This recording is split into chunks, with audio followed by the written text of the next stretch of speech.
buwan-buwan man namin itong ginagawa, pero hindi pa rin talaga kami nagsasawang maghatid ng serbisyong may puso sa ating mga mamamayan, lalong-lalo na sa ating mga kabataan.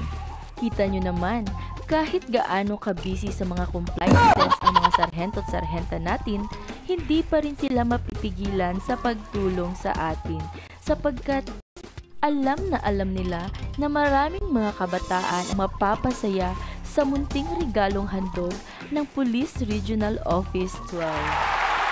Kita nyo naman, ngiti mula sa puso. Ayan mga ka-wonders, maaga pa kaming bumiyahe upang lakbayin ang Barangay Numo ng Esperanza.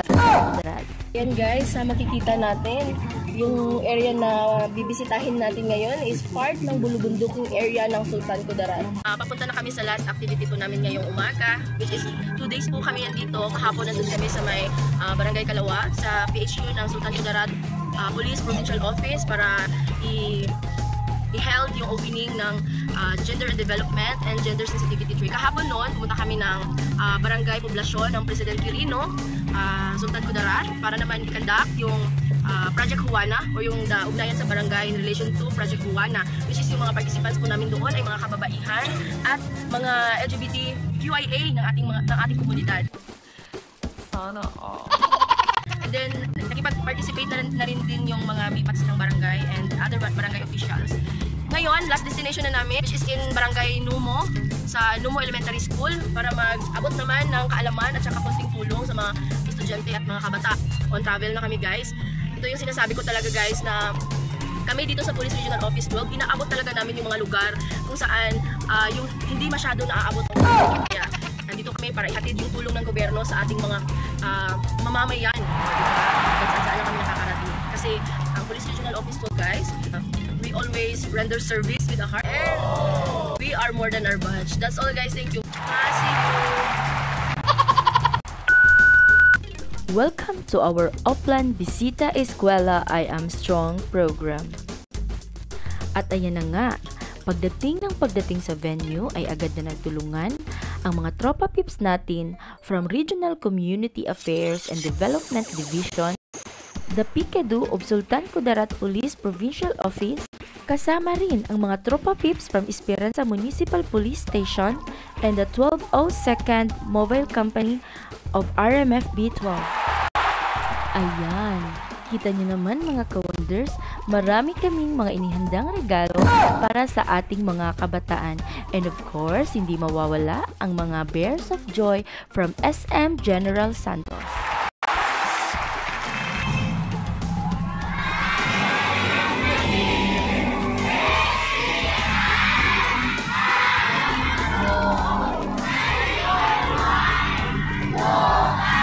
Napaka-very good naman ng mga kabataan ng Nomo Elementary School sa pag-awit ng pambansang awit ng Pilipinas. So good morning and welcome to our humble school. And yun na nga mga ka-wonders, kaway-kaway mga chikiting, alam kong excited na kayong simulan ang ating aktibidad ngayong umaga. And of course kami rin, excited na rin. Kaya tara na, simulan na natin. My side, listen, look, and listen, and learn. Police of Esperanza, Police Captain Lazaro Boc, my classmate, and to the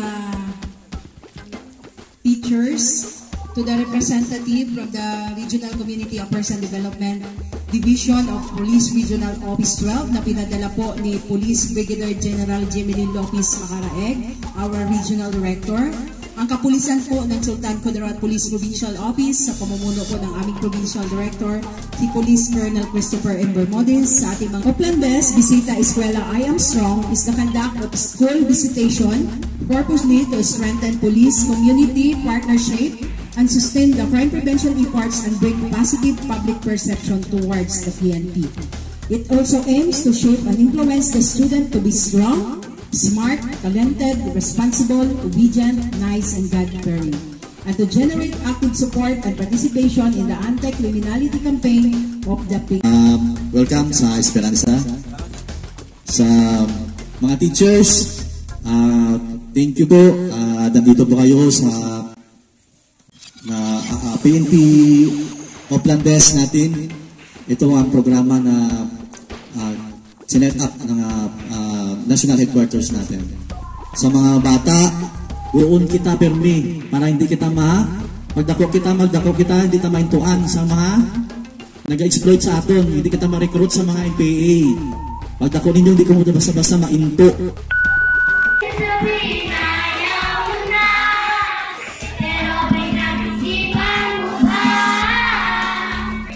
O ayan, bago nagsimula ang isang mainit na diskusyon, ay may nagbigay muna ng isang intermission number ang Yeng Constantino ng Numo Elementary School. Kaya nga mga kawalos, hindi ko na talaga napigilan. At sumali na rin ako sa kasiyahan. And of course, syempre, hindi ako sasaling mag-isa. Dapat may dadamayin ako. Ayan, go din ang chikiting sa pagsayaw kasama sa akin. Kaya lang parang hindi pa talaga ako nakontento mga kawanders. Kaya ayan nga, narinig ko talaga ang sabi niya mga kawanders na mas magaling daw siyang sumayaw sa akin. Kaya ayun, kinuha ko siya at hinamon ng sayawan. Sana for crime prevention information dissemination. So kami po yung nagpapaabot kung ano yung mga batas meron na protekta sa ating mga kabataan. So tatlong beses sa isang araw, ano yun?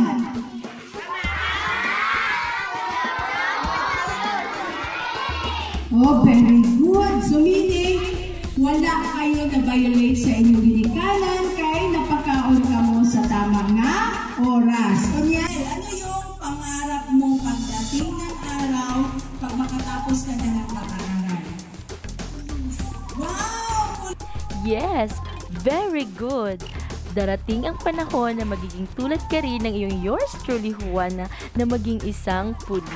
Basta magdasal ka lang at magsumikap sa buhay. Yes, mga ka-wonders, seryosong-seryoso talaga ang mga kabataan natin sa pakikinig sa ating lecturer ngayon na si Police Captain Gladys Q. Bansuelo. Pagbalan sa katawan ng ating bansang Pilipinas. Diba? And hindi lang natin sila tinuturuan na maging isang batang mabait.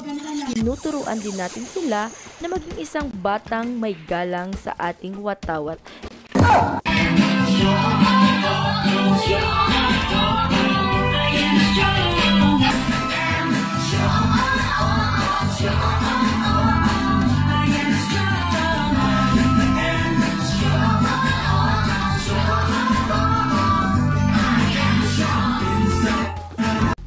Palakpakan mga ka-wonders!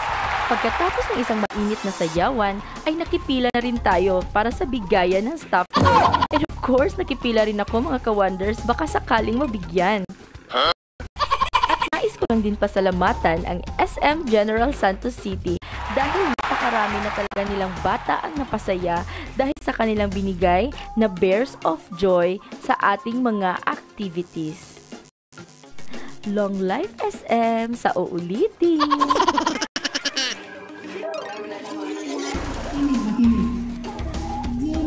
Go na go din ang ating mga kabataan sa question and answer program. And of course, hindi mawawala. Guardian angel nila sa likod. Kita nila naman, diba?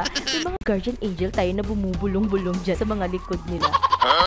At hindi pa dyan nagtatapos ang mga regalo natin sa ating mga kabataan dito sa Numo Elementary School. Ayan, may pa-spaghetti dala ang Police Regional Office 12 para sa ating mga kabataan.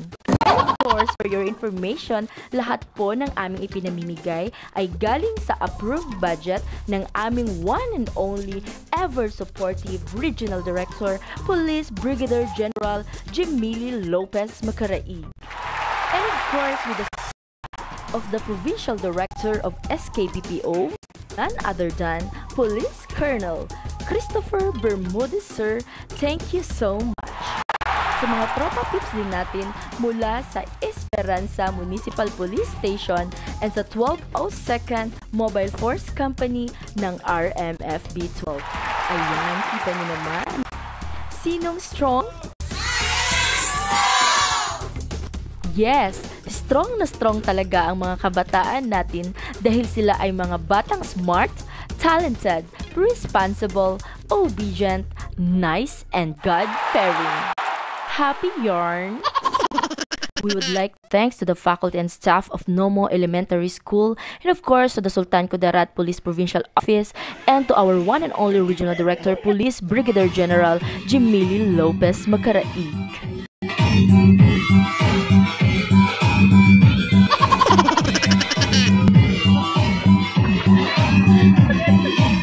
That's all for today. Please do follow, like, and share at Juana Wonders. Mwah!